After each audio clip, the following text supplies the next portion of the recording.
जी की हाल चाल, तो कैसे हैं मेरे प्यारे बच्चे। आई होप आप सब बहुत चंगे होंगे जी। तो on this warm note, I Sonali Malik welcome you all to this incredible platform of NEET Phoenix by Unacademy. और आज आ गए हैं हम एक और कॉन्सेप्ट का खात्मा करने in our lecture number 7 of ये सीरीज, कॉन्सेप्ट का खात्मा। तो बच्चों, कल हमने पढ़ा था इक्विवेलेंट वेट, पढ़ा था नहीं पढ़ा था? हाँ जी मैम, पढ़ा था। अब इक्विवेलेंट वेट वाले कॉन्सेप्ट्स के अंदर पुत्र जी, अगर हम बात करें how to calculate equivalent weight, ये दिक्कत थी मैम, है ना।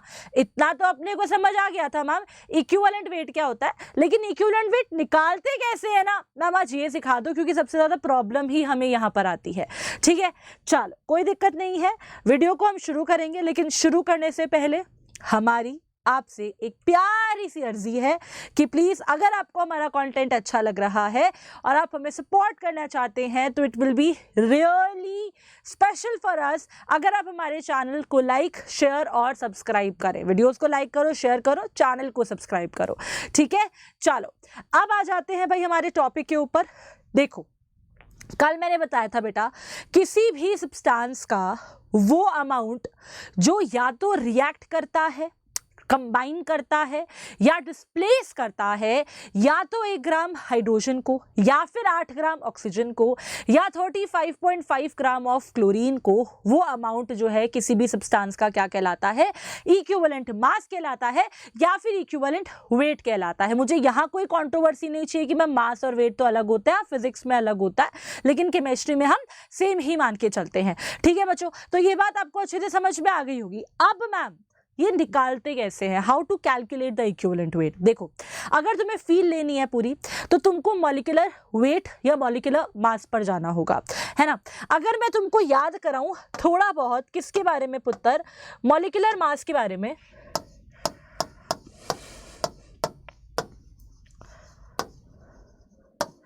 तो मॉलिक्यूलर मास क्या होता है? देखो बेटा, कोई भी सब्सटेंस ले लो, सपोज वाटर ले लो, H2O ले लो, ठीक है।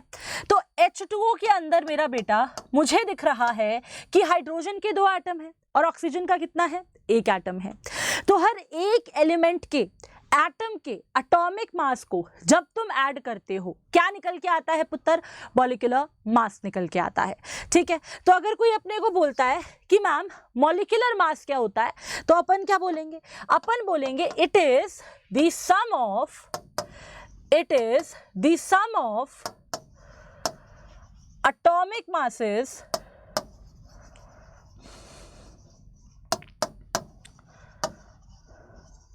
of atoms of all the elements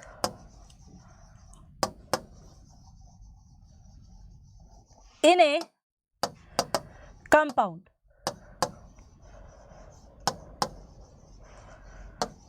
Am I clear everyone? ठीक है, जैसे फॉर एग्जाम्पल हमने यहाँ पर H2O लिखा है, ठीक है जी। तो मैं बोल रही हूँ कि यार H2O का ना तुम मॉलिक्यूलर मास बताओ क्या होगा, तो तुम क्या करोगे? अरे मैम यहाँ पर अपने को जो है 2 एटम दिख रहे हैं हाइड्रोजन के, है ना। तो हम क्या करेंगे मैम, यहाँ पर 2 × एटॉमिक मास ऑफ हाइड्रोजन कर देंगे, प्लस मैम अपने को ना यहाँ पे 1 एटम किसका दिख रहा है मैम? ऑक्सीजन का दिख रहा है, तो प्लस क्या कर देंगे ma'am? Atomic mass of oxygen कर देंगे। हाँ जी भाई, बिल्कुल सही। ठीक है, अब हाइड्रोजन का होता है 1, ऑक्सीजन का होता है 16, ऐड करा कितना आ गया? 18। बहुत बढ़िया, राइट। लेकिन मैम एटॉमिक मासेस को ऐड करके मॉलिक्यूलर मास मिलता है, या मॉलिक्यूलर मास क्या होता है, ये तो चलो हमें आता भी था और आपने हमें दोबारा ब्रश अप करा भी दिया, लेकिन सवाल अभी भी यही है कि मैम इक्विवेलेंट मास कैसे निकलेगा। देख, in case of molecular mass तुझे क्या करना पड़ा बेटा? हर एक एलिमेंट के जितने भी एटम हैं उसको तेरे को एटॉमिक मास से मल्टीप्लाई करना पड़ा। जैसे फॉर एग्जांपल यहाँ पर हाइड्रोजन के 2 एटम थे, तो तेरे को हाइड्रोजन के एटॉमिक मास को 2 से मल्टीप्लाई करना पड़ा, as simple as that, right. लेकिन वही अगर मैं बात करूं क्या वाटर के इक्विवेलेंट मास की, ठीक है पुत्र, किसकी बात करूं? वाटर के इक्विवेलेंट मास की, तो यहां क्या होगा मेरा पुत्र? यहां पर तुझे केवल हर एक एलिमेंट के इक्विवेलेंट मास को ऐड करना है। तुझे उस एलिमेंट के कितने एटम हैं वो नहीं देखना। जैसे फॉर एग्जाम्पल अगर मैं यहाँ पर वाटर देखूँ तो मुझे हाइड्रोजन दिख रहा है, ऑक्सीजन दिख रहा है ना, राइट। ऑल्दो हमें पता है कि हाइड्रोजन के 2 एटम है, बट वी डोंट केयर, है ना। हम यहाँ पर केवल लिखेंगे क्या, equivalent mass of hydrogen plus equivalent mass of oxygen, that's it. और कल के लेक्चर में, पहले बता रही हूँ आज का लेक्चर, कल के लेक्चर को देखे बगैर मत देखना, कंफ्यूजन होंगी क्योंकि तुम्हें नहीं पता होंगी कुछ चीज़ें, ठीक है। तो कल के लेक्चर में चिल्ला चिल्ला के बताया था भाई, अगर हमने कांस्टेंट करा है तो हम ये मान के चलते हैं कि हाइड्रोजन का जो इक्विवेलेंट मास है वो 1 है और ऑक्सीजन का कितना है, 8 है। तो 1 + 8 करा, कितना आ गया पुत्र जी, 9 निकल के आ गया। बहुत बढ़िया मैम, हमको ना एक चीज़ दिख रही है कि ये 18 है मॉलिक्यूलर मास, इक्विवेलेंट मास मैम 9 है। तो मैम कुछ ऐसा ना, ऐसा फीलिंग सी आ रही है कि मैम अगर मैं मॉलिक्यूलर मास को यहाँ पर 2 से डिवाइड कर रही हूँ तब वाटर का इक्विवेलेंट मास आ रहा है, कुछ ऐसी फीलिंग से आ रही है ना। क्या मैम, मतलब ये कि मैम ये जो 9 है दिस इज एक्चुअल में 18/2।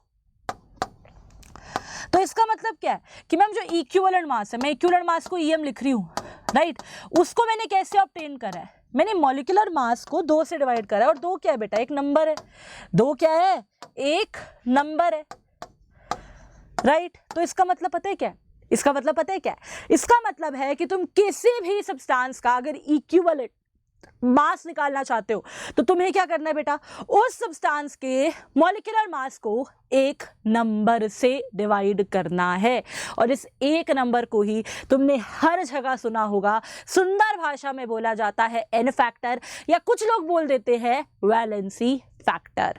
ठीक है बच्चों, क्या बोलते हैं इस एक नंबर को, वो बोलते हैं इस एक नंबर को मेरे पुत्रों, क्या प्यारे प्यारे पुत्रों, कुछ लोग बोलते हैं जी वैलेंसी फैक्टर, ठीक है।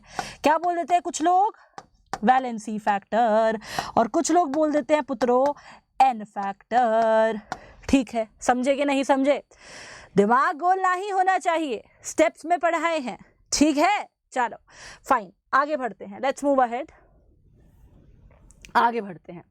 अब इतना तो समझ में आ गया बेटा क्या, कि हम इक्विवेलेंट मास मॉलिक्यूलर मास से निकाल सकते हैं, लेकिन वो किस पर डिपेंड करता है, n फैक्टर पर डिपेंड करता है, राइट।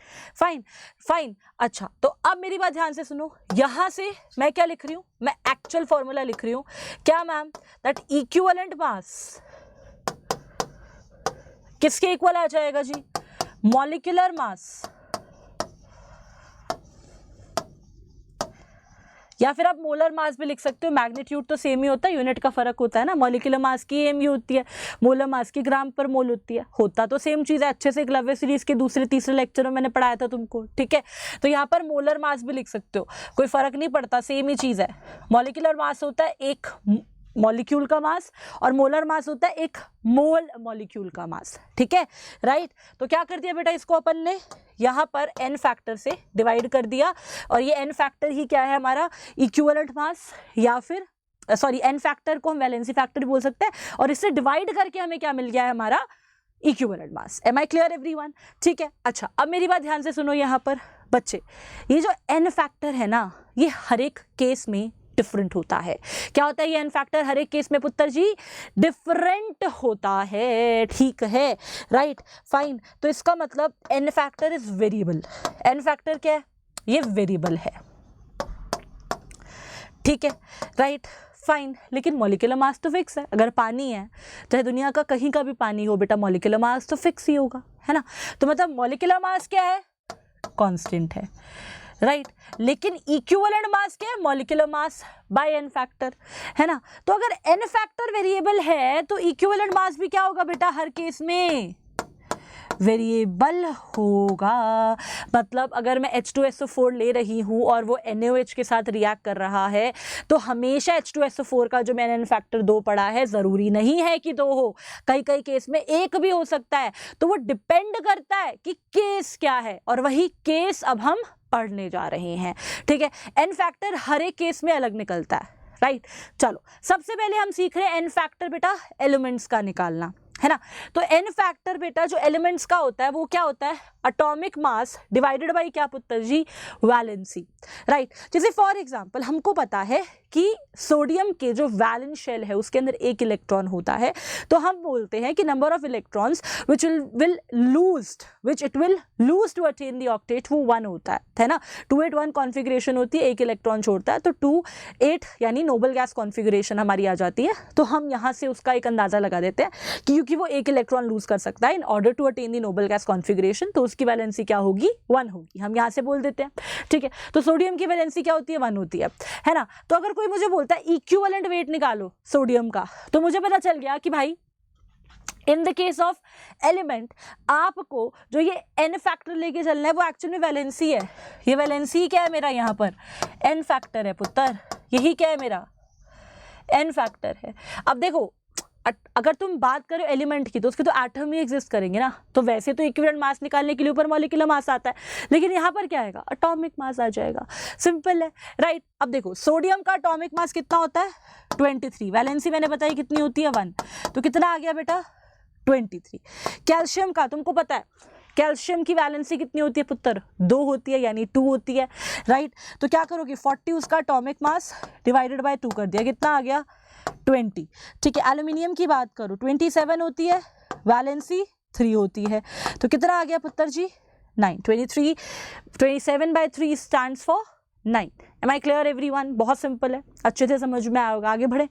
चलो अब देखते हैं आगे बेटा, नेक्स्ट हम देख रहे हैं इक्विवेलेंट मास आयन का निकालना। अभी हमने n फैक्टर ऑफ एलिमेंट सीखा और उन्हीं का ही क्या निकालना सीखा बेटा, इक्विवेलेंट मास। क्या सीखा, equivalent mass, is equivalent mass. Am I clear everyone, ठीक है। चलो अब हम बात कर रहे हैं बेटा जी आयंस का इक्विवेलेंट मास निकालना। तो देखो आयंस के केस में हम क्या करते हैं बेटा, पहले तो जो आयन है, सपोज जैसे सोडियम प्लस आयन है, ये तो हमारा मोनोएटॉमिक आयन हो गया, लेकिन पॉलीएटॉमिक आयन भी होते हैं, जैसे कार्बोनेट हो गया, सल्फेट हो गया, ये सारे क्या है, ये पॉलीएटॉमिक आयन्स हैं, ठीक है। तो आप क्या करते हो बेटा, पहले तो इस आयन का मास निकालते हो, है ना। आयन का मास वैसे ही निकलता है जैसे आपका बेटा पॉलीएटॉमिक आयन में जैसे मॉलिक्यूलर मास निकालते हो ना, वैसे ही आयनिक मास निकलता है, ठीक है, राइट। तो उसमें कुछ परेशान होने की जरूरत नहीं है, ठीक है। चलो तो अब देखो नीचे डिवाइड करते हो किससे बेटा, चार्ज से, मतलब आयन के केस में हमारा n फैक्टर क्या होता है पुत्र, n फैक्टर होता है चार्ज, ठीक है, राइट। तो यहां पर n फैक्टर क्या होगा बेटा, n factor is charge on ion, ठीक है, राइट। तो अगर मैं Na+ का निकालूंगी तो ऊपर तो लिखूंगी सोडियम का मास, है ना, जो सोडियम का एटॉमिक मास होता है वो इसके आयन का मास होता है, यानी आयनिक मास होता है। तो इसको किससे डिवाइड कर दिया पुत्र, 1 से डिवाइड कर दिया, ठीक है। अब रही बात कार्बोनेट की, तो देख अगर मैं तेरा CO2 लिखती तो इसका मास कैसे निकालता, कार्बन प्लस कार्बन का atomic mass plus 2 into oxygen का एटॉमिक मास, है ना। अब कार्बोनेट लिखा है तो कोई फर्क थोड़ी है, कोई फर्क नहीं है, क्या करेगा, कार्बन का होता है 12, ठीक है, एक ऑक्सीजन का होता है 16, 3 है तो क्या कर दिया 16 इंटू 3 कर दिया, राइट। तो क्या आ गया 48 निकल के आ गया, ऐड करोगे कितना आ गया 60 आ गया, फाइन। तो बेटा वैसे ही निकल रहा है, कुछ अलग रॉकेट साइंस नहीं है ना। तो यहाँ पर ऊपर तो मैंने लिख दिया आयन का मास, नीचे क्या लिख दिया बेटा उस पर चार्ज, तो कितना चार्ज दिख रहा है बेटा, ये तो कोई भी बता देगा, 2 चार्ज दिख रहा है मैम, राइट। तो 60 को क्या कर दिया 2 से डिवाइड कर दिया, तो कितना निकल के आ गया पुत्र जी 30 निकल के आ गया। Am I clear everyone, fine. चलिए अब हमने सीख लिया आयंस का कैसे निकालते हैं। नेक्स्ट हम देखते हैं कंपाउंड्स का, या फिर आप बोल सकते हो सॉल्ट्स का, ठीक है, फाइन। तो देख सिंपल है, अगर मैं सॉल्ट की बात करूं जैसे NaCl है ना, तो सॉल्ट के अंदर क्या होता है बेटा, एक कैटायन होता है एक एनायन होता है। जैसे NaCl में मुझे क्या दिख रहा है कि मैम यहाँ पर एक तो Na+ कैटायन है और एक Cl- हमारा अनायन है, यही दिख रहा है बच्चों, ठीक है। अब मैम अगर मेरे को NaCl का इक्विवेलेंट मास निकालना है तो इसके 2 तरीके होते हैं मैम, है ना। एक तो मैम हमें पता है कि इक्विवेलेंट मास जो है molecular mass by n factor होता है, ठीक है, लेकिन एक और तरीका भी होता है ना। इन द केस ऑफ कंपाउंड्स या सॉल्ट्स की मैं बात कर रही हूँ, क्या कि बेटा कैटायन और एनायन की इक्विवेलेंट मास को ऐड कर दो। मतलब अगर मैं NaCl का इक्विवेलेंट मास निकालना चाहती हूँ तो मैं Na+ का इक्विवेलेंट मास कर दूंगी प्लस Cl- का इक्विवेलेंट मास कर दूंगी, बहुत सिंपल है, ठीक है। तो Na+ का अभी तुमने देखा कितना आता है बेटा जी, बहुत सिंपल है, एटॉमिक मास 23 है, चार्ज 1 है, क्लोरीन का एटॉमिक मास 35.5 है, चार्ज -1 है, लेकिन अपने को तो मैग्नीट्यूड लेना है। तो क्या हो गया 23 प्लस 35.5 कितना आ जाएगा मेरा पुत्र, ये आ जाएगा 58.5। ठीक है जी, आगे बढ़े, चल आगे बढ़ते हैं, लेट्स मूव अहेड जी, लेट्स मूव अहेड। अब दूसरा तरीका क्या है, देख एक तो तरीका था कि हमने Na+ और Cl- के इक्विवेलेंट मास को ऐड करा। दूसरा तरीका क्या होता है, देख बेटा आप क्या करो, आपका जो भी कंपाउंड है या जो भी सॉल्ट है उसका मोलर मास या उसका मॉलिक्यूलर मास आप लिखो, और उसको जो है ना बेटा या तो सॉल्ट के अंदर जो नेट पॉजिटिव चार्ज है उससे डिवाइड कर दो, या फिर उस सॉल्ट के अंदर जो नेट नेगेटिव चार्ज है आप उससे डिवाइड कर दो। ठीक है, मतलब क्या मैम, इधर देखो, अगर हम बात करें NaCl की, है ना, तो NaCl किस में टूटेगा बेटा, अगर टूटा तो ये टूटेगा मैम Na+ और Cl- में। तो मैम टोटल पॉजिटिव चार्ज कितना है, +1, टोटल नेगेटिव चार्ज कितना है मैम, -1। यही है ना बेटा, टोटल पॉजिटिव चार्ज +1 है और टोटल नेगेटिव चार्ज कितना है, -1 है, तो मतलब चार्ज कितना है, 1 ही तो है ना, राइट। तो क्या करोगे, NaCl का जो भी मोलर मास है उसको 1 से डिवाइड कर दोगे। ठीक है, ये M stands for molar mass, मैं हर केस में कैलकुलेट नहीं करूंगी। ठीक है, चलो नेक्स्ट देखो, अब नेक्स्ट है बेटा Na2CO3, है ना, एक तरीका। तो क्या है, अगर मैं प्रीवियस वाला मेथड लगाऊं, बेटा बहुत सिंपल है, अगर प्रीवियस वाला मेथड लगाऊंगी तो मैम ये तरीका है इक्विवेलेंट मास Na2CO3 का निकालने का, कि मैम आप क्या करो, इक्विवेलेंट मास कर दो Na+ का, प्लस कर दो इक्विवेलेंट मास किसका, कार्बोनेट का। ठीक है, अब Na+ का कितना है राजे, 23 है, कितना है मेरा पुत्र, अभी निकाला था मैं, दोबारा निकाल रही, 23 है ना। और कार्बोनेट का कैसे निकाला था बेटा, अभी तो निकाला था ना, 30 निकल के आया था, 60/2 किया था ना, है ना, राइट। तो प्लस क्या कर दोगे, 30 कर दोगे, ऐड करोगे कितना आ जाएगा, 53 आ गया, तो इक्विवेलेंट मास निकल के आ गया। एक तो ये तरीका तुम कर सकते हो। ठीक है पुत्र, दूसरा तरीका क्या है, दूसरा ये है कि भाई अपन क्या करें, हम पहले मॉलिक्यूलर मास निकाल ले Na2CO3 का और उसको डिवाइड कर दे या तो नेट टोटल पॉजिटिव चार्ज या फिर नेट टोटल नेगेटिव चार्ज से। जैसे फॉर एग्जाम्पल अगर मैं यहाँ देखूँ तो मेरे को Na+ दिख रहा है लेकिन 2 दिख रहे हैं, तो टोटल पॉजिटिव चार्ज कितना है, +2, और टोटल नेगेटिव चार्ज कितना है, -2। तो आप कुछ भी ले सकते हो, पॉजिटिव का मैग्नीट्यूड भी लिख सकते हो, नेगेटिव का भी, तो वो तो 2 ही होगा ना, राइट। तो क्या करो, 2 से डिवाइड कर दो। अब अगर आप मॉलिक्यूलर मास निकालने चलोगे 106 आएगा, डिवाइड बाय 2 करो, यहाँ से भी कितना आया, 53। तो जो तरीका अच्छा लगता है आप उससे कर सकते हो। एम आई क्लियर एवरीवन, अच्छे से समझ आ गया होगा, आगे बढ़े, चलो आगे बढ़ते हैं। अब कुछ और एग्जांपल्स लेते हैं। एक मैंने लिया यहाँ पर ये वाला सॉल्ट एल्यूमिनियम सल्फेट। ठीक है, अब देखो एल्यूमिनियम सल्फेट अगर टूटता है तो क्या देगा बेटा, 2 एल्यूमिनियम 3+ देगा, है ना, क्योंकि यहाँ पर इसके सबस्क्रिप्ट में 2 आ रहा है और एल्यूमिनियम पे चार्ज कितना होता है जो बेटा अनायन के सबस्क्रिप्ट में आ रहा होता है, तो कितना आ रहा है, 3, तो कितना आ जाएगा, +3 आ जाएगा। ठीक है, अच्छा सल्फेट की बात करूं तो कितने देगा राजे, 3SO4 2- देगा, as simple as that, fine. अच्छा अब मैम अगर मैं इक्विवेलेंट वेट निकालूंगी Al2SO4 होल थ्राइस का, तो मैम ऊपर तो हम इसका मॉलिक्यूलर मास निकाल लेंगे जो हम निकाल सकते हैं, मैं कैलकुलेट नहीं कर रही, आपका खुद का होमवर्क है। ठीक है, एंड फैक्टर क्या होगा मैम, या तो नेट पॉजिटिव चार्ज बताओ या फिर नेट नेगेटिव चार्ज बताओ, है ना, राइट। तो अब देखो ध्यान से, यहाँ पर अगर मैं नेट पॉजिटिव चार्ज की बात करूँ तो +3 × 2 करोगे क्या आएगा, +6, और नेट नेगेटिव चार्ज कितना आएगा, 3 × -2 बोले तो -6। क्लियर है कि नहीं है, ठीक है। तो मॉलिक्यूलर मास को क्या करोगे आप, 6 से डिवाइड कर दोगे, सिंपल हो गया बच्चों, आगे बढ़े। ओके, नेक्स्ट देखिए potash alum. Potash alum is also known as फिटकरी। पानी में डालते हो ना, पानी में अगर कंटेमिनेशन होती है, पानी गंदा होता है, राइट, तो हम जो है पोटैश एलम यूज़ करते हैं, राइट। सो पोटैश एलम फिटकरी का यही फॉर्मूला होता है, घर पे बहुत लोगों ने यूज़ करी होगी। अच्छा मैम ये क्या है, ये एक डबल सॉल्ट है। अब मैम डबल सॉल्ट है, चलो ठीक है, लेकिन मैम हम यहाँ पर एन फैक्टर क्या लेंगे, तो भाई इसकी डिकम्पोजिशन करा के देख लो। 2 तुमको यहाँ पर पोटेशियम दिख रहे हैं, तो ये किस में टूटेगा पुत्र, ये टूटेगा तुम्हारे 2K+ में। अब देखो सल्फेट कितने, एक सल्फेट यहाँ है, 3 यहाँ है, तो टोटल 4 हो गए, राइट। तो यहाँ पर कितने सल्फेट हो गए पुत्र जी, 4SO4 2-।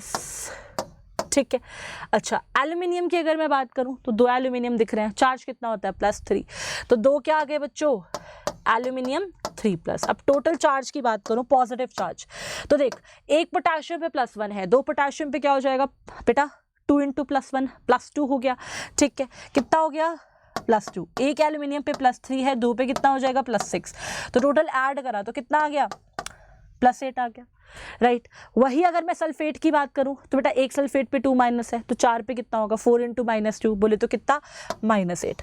हमेशा मैग्नीट्यूड तो सेम ही होगा पॉजिटिव और नेगेटिव का, है ना, हमेशा नेट पॉजिटिव चार्ज किसके इक्वल होता है, नेट नेगेटिव चार्ज के।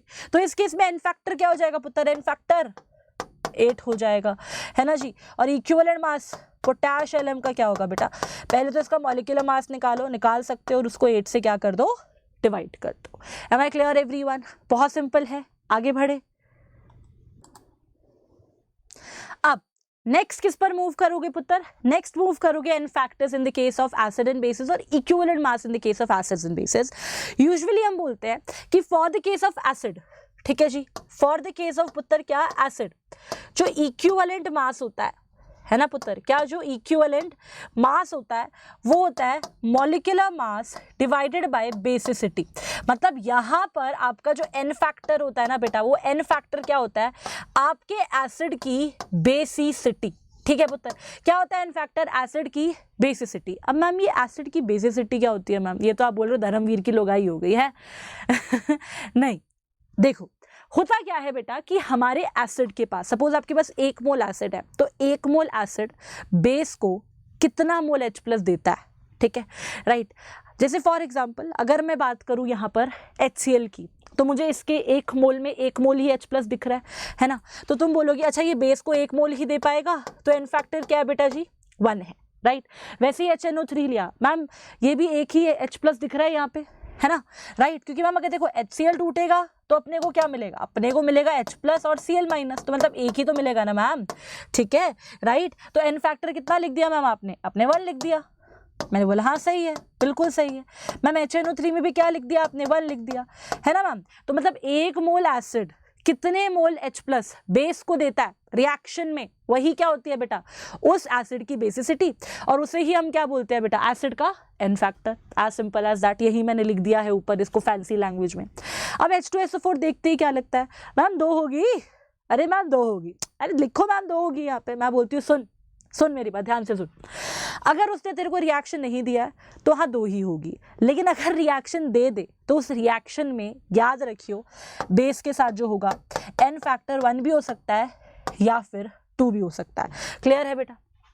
ओके तो यहाँ से मैंने क्या सीखा, मैंने यहाँ से ये सीखा कि भाई सिंपल सी चीज़ है कि अगर उसने हमें रिएक्शन नहीं दे रखा है तो उस केस में हम इज्यूम करेंगे कि एक एसिड में जितने भी H+ है वो सारे के सारे क्या कर रहे हैं, बेस के OH- के साथ रिएक्ट कर रहे हैं, ठीक है, राइट। 1 मोल एसिड में जितने भी H+ है वो सारे के सारे क्या कर रहे हैं, बेस के साथ रिएक्ट कर रहे हैं, राइट। जैसे फॉर एग्जांपल अगर HCl की नहीं दी तो मैम एन फैक्टर 1 होगा, मैम HNO3 की नहीं दी तो 1 होगा, मैम H2SO4 की नहीं दी तो एन फैक्टर 2 होगा, ठीक है। लेकिन मैम अगर रिएक्शन दिया तो हम रिएक्शन के बेसिस पर ही बता पाएंगे।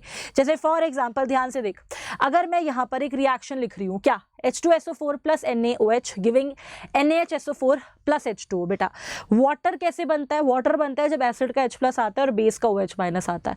तो यहाँ पर देख क्या बना है, 1 ही मोल वाटर का बना है, मतलब एसिड से 1 ही मोल H+ आया है और बेस से 1 ही मोल OH- आया है, हाँ के ना, देख दिख रहा है नहीं दिख रहा है ना बेटा। अगर यहाँ पर इस H2SO4 ने, ध्यान से सुन, अगर इस H2SO4 ने दोनों H+ दिए होते ना तो बेटा NaOH के में 2 मोल लगते, फिर उस केस में क्या बनता, Na2SO4 बनता और क्या बनता 2H2O बनता।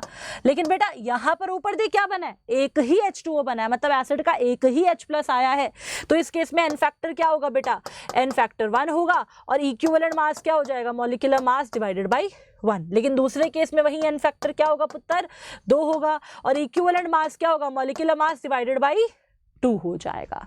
क्लियर है? ठीक है। अच्छा अब मैम यहाँ पर हमको ये कॉन्सेप्ट देख के तो ये समझ में आ रहा है, आपने बोला था रिएक्शन देखोगे उससे बताओगे, और रिएक्शन नहीं देखा होगा तो एसिड के फॉर्मूला को देख के बताओगे, है ना। तो मैम इस अकॉर्डिंग तो अगर मैं हमारा H3PO4 लूँ, जिसको हम फॉस्फोरिक एसिड बोलते हैं, पी ब्लॉक में पढ़ोगे, घबराना मत कि मैम इनका फॉर्मूला कैसे याद करें, पी ब्लॉक में पढ़ोगे, ठीक है, ड्रॉपर हो तो नहीं घबरा रहे होगे, राइट। तो अगर मैं बात करूँ फॉस्फोरिक एसिड, तुम बोलोगे मैम 3 होगी, मैं बोलूँगी very good. Ma'am H3PO3, ma'am 3 होगी, मैं बोलूँगी गई भैंस पानी में, ठीक है। फिर मैं बोलूँगी H3PO2, तुम बोलोगे मैम 3 होगी, मैं बोलूँगी भैंस और गई पानी में। समझ रहे हो बेटा। तो कई बार जो दिखता है वो होता नहीं है, राइट। तो मैम इनकी बेसिसिटी कैसे निकाले, इनका एन फैक्टर कैसे निकाले बेटा, तो इनका एन फैक्टर हम स्ट्रक्चर को देख के ही निकाल सकते हैं, है ना। जैसे फॉर एग्जांपल अगर मैं फॉस्फोरिक एसिड के स्ट्रक्चर की बात करूं तो स्ट्रक्चर है P double bond O, OH OH OH, ठीक है। एक्चुअल में बेसिसिटी जो होती है वो H प्लस होते हैं जो हमारे इलेक्ट्रोनेगेटिव एलिमेंट से अटैच्ड होते हैं ना बेटा, जो निकलते हैं, वो एक्चुअली बेसिसिटी को कंट्रीब्यूट करते हैं। तो अगर मैं यहाँ पर देखूँ तो यहाँ पर कितने ऑक्सीजन है जिनके साथ H लगा है बेटा, ध्यान से देख, 3 है ना, तो ये तीनों ही H प्लस बन के निकलेंगे, राइट, और यही बेसिसिटी को क्या करेंगे, कंट्रीब्यूट करेंगे, ठीक है। तो मुझे यहाँ से क्या पता चला, बेसिसिटी क्या होगी एक्चुअल में, बेसिसिटी एक्चुअल में क्या होगी, नंबर ऑफ H प्लस या फिर number of hydrogen which are directly attached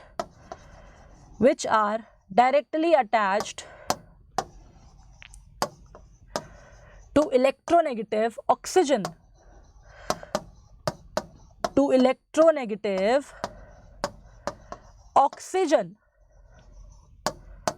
Am I clear everyone? ठीक है। तो इस केस में क्या आ जाएगा इन फैक्टर, ध्यान से सुनो भाई, मैम 3 आ जाएगा। लेकिन what about phosphorous acid ma'am, है ना, आपने बोला कि इसका 3 नहीं होता, तो मैम इसमें क्या दिक्कत है, एक्चुअल में इसका स्ट्रक्चर होता है P double bond O, OH OH और क्या आ गया H। Am I clear everyone? ठीक है। याद रखना फॉस्फोरस के जितने भी एसिड है, पहले तुमको डबल बॉन्ड O बनाना है, फिर जितने भी ऑक्सीजन बचे हैं उनको H के साथ जोड़ना है और बाकी हाइड्रोजन को सिंगल छोड़ना है। अब यहाँ पर देख कितने थे, 3 ऑक्सीजन थे, एक डबल बॉन्ड लगाया, 2 बचे, तो दोनों पे H लगा दिया, ठीक है। अब जो हाइड्रोजन बचा है वो सिंगल H, सिंपल, इस ट्रिक से हो जाएगा, है ना। अब यहाँ पर देख कितने हाइड्रोजन है जो ऑक्सीजन से अटैच्ड है, 2 है ना, तो एन फैक्टर क्या हो जाएगा पुत्र, 2 हो जाएगा, राइट।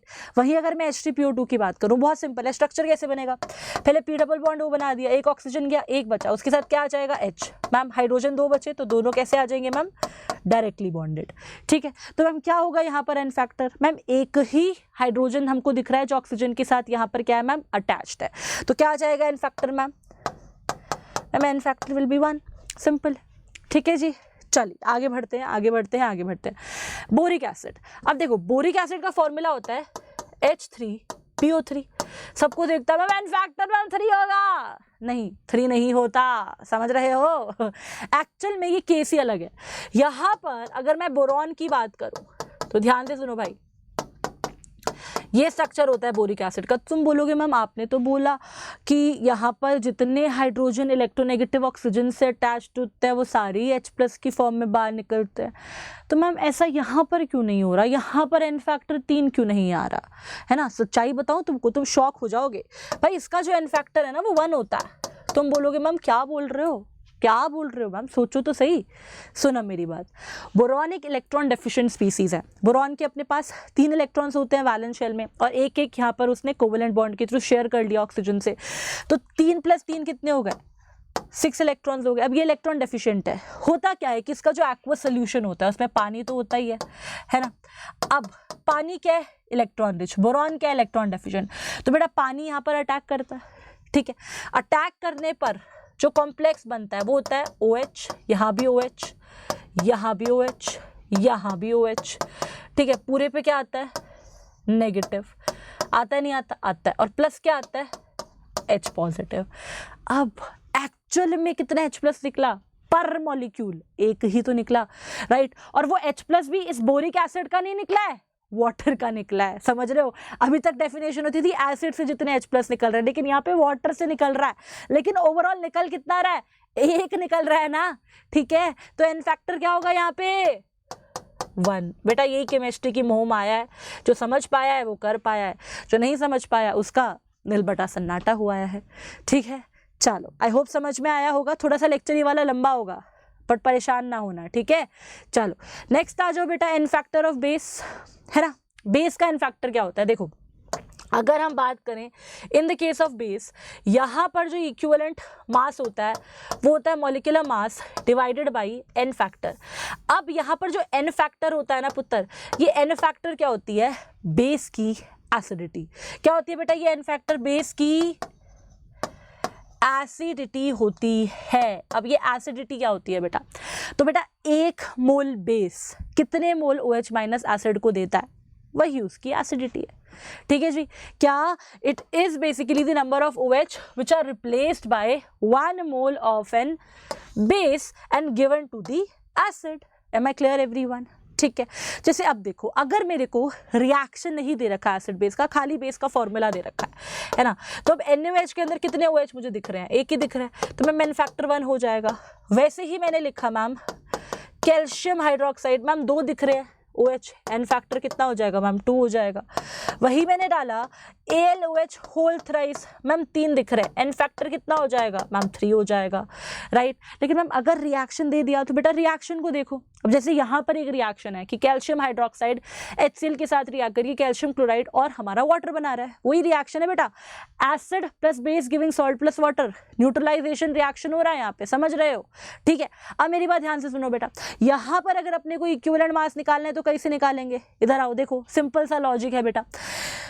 यहाँ पर देख, अगर मैं बात करूं कैल्शियम हाइड्रोक्साइड की तो उसने कितने OH माइनस दिए हैं बेटा, वाटर को देख के पता चल जाएगा, 2 वाटर बन रहा है ना, मतलब 2 OH माइनस आए हैं, राइट, मतलब 2 OH माइनस आए हैं, और अगर 2 OH माइनस गए हैं तो एन फैक्टर कितना होगा, 2 होगा। नीचे वाले में देखूंगी तो मैम यहाँ पर ना क्या हो रहा है कि एक ही H प्लस जो है हमारा OH माइनस के साथ रिएक्ट करके वाटर बना रहा है ना, तो मैम एक ही OH माइनस यूज हुआ है बेस का, तो यहाँ एन फैक्टर कितना होगा मैम, यहाँ तो 1 हो जाएगा, समझ रहे हो? तो रिएक्शन टू रिएक्शन वेरी करता है एसिड बेस का। फाइन, चलो आई होप आपको समझ आया होगा। अगर अच्छे से समझ आया तो please like share and subscribe to our channel, right. और आज के लिए इतना ही, अब आगे भी हम इक्विवेलेंट वेट निकालना सिखाएंगे, लेकिन अब हम सिखाएंगे तुम्हें इक्विवेलेंट वेट रिडॉक्स रिएक्शन वाले कंपाउंड्स का निकालने का। ठीक है, तो जल्दी मिलेंगे एक अमेजिंग सी नेक्स्ट वीडियो के साथ जो अगेन इक्विवेलेंट मास पे होगी, राइट। टिल देन खुश रहिए, मुस्कुराते रहिए, बाय बाय, गुड डे।